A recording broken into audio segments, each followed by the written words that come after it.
Welcome to Broncos and Parts. My name's Chris. I'm mixing things up a little bit today.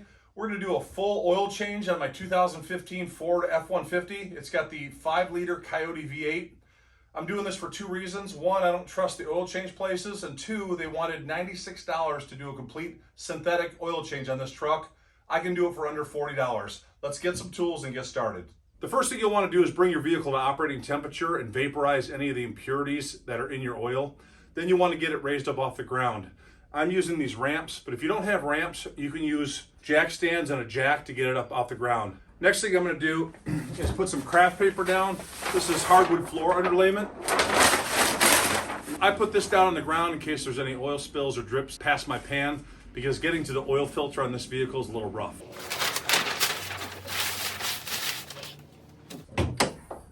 I've got 10 quarts of fully synthetic motor oil here and one K&N oil filter. We'll probably only use about 7, maybe 7.5 quarts. We'll follow the manufacturer's recommendations. The next step would be to remove this 15mm drain plug from the bottom of your oil pan. And again, because I've taken it to shops, they've stripped this bolt out. So I can't get a 15mm socket on it, so I'm going to use some channel locks.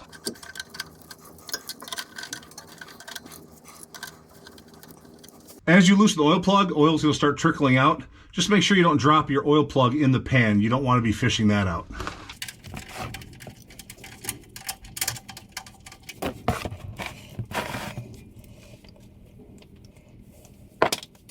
I've set the drain plug on the craft paper.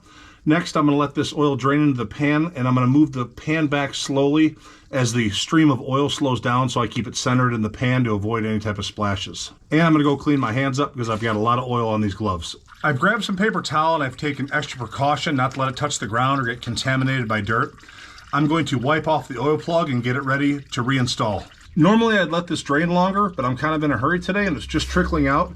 So I'm going to gently wipe off the bottom of the oil pan and reinstall the plug.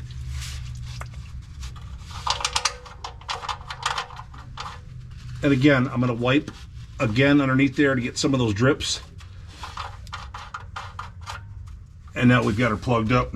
Again, due to oil change shops, this is stripped out, so I need to replace it. For right now, I'm just going to snug it up, and what I do is get it hand tight and then turn it about a quarter turn, if that. It just needs to be snug. And I've got it snugged up. Now let's get the oil filter removed. The oil filter for this vehicle is located on the driver's side front of the engine. Due to the way it's installed, when you remove it, you're going to spill oil. It's going to get on the frame and some of these skid plates and belly pans. It's going to make a little bit of a mess, so have some paper towel or a clean towel ready to wipe off your frame. To remove the oil filter, I use an oil filter wrench. I know they make socket adapters that fit over the back side of the oil filter, and you can screw them off. This just works well for me. You'll slowly just turn this counterclockwise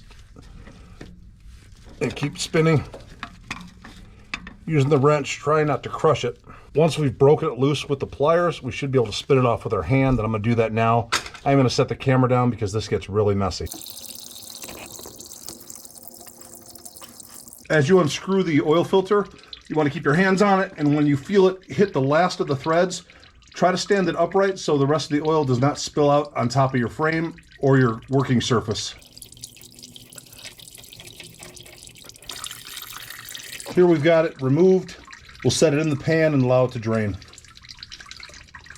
Normally I like to pre-fill my oil filters with oil, but because Ford designed this so it mounts horizontally, it's not an option. I will put a light coat of oil on that rubber seal before I reinstall it. And K&N was nice enough to put a socket adapter on the back of this oil filter, making removal a little bit easier. Let's get this installed. I like to make sure that the old oil filter gasket didn't stay stuck to the motor, and this one was removed with the oil filter.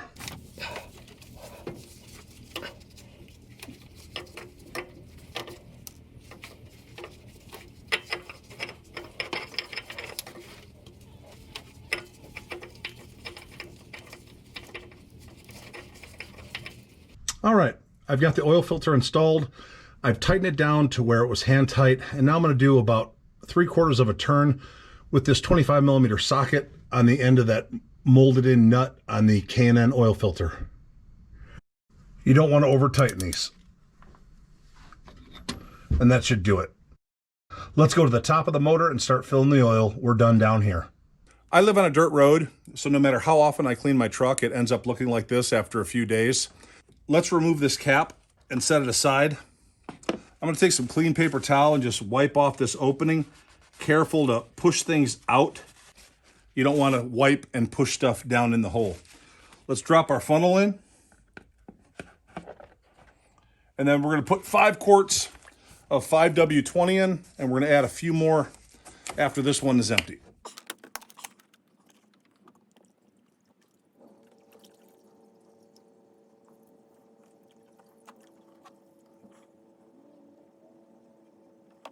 We've got 5 quarts of oil in the truck right now.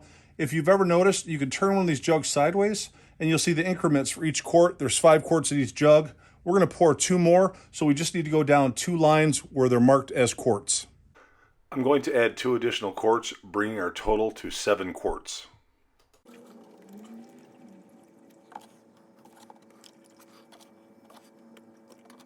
And that's about perfect. Let's get our funnel out.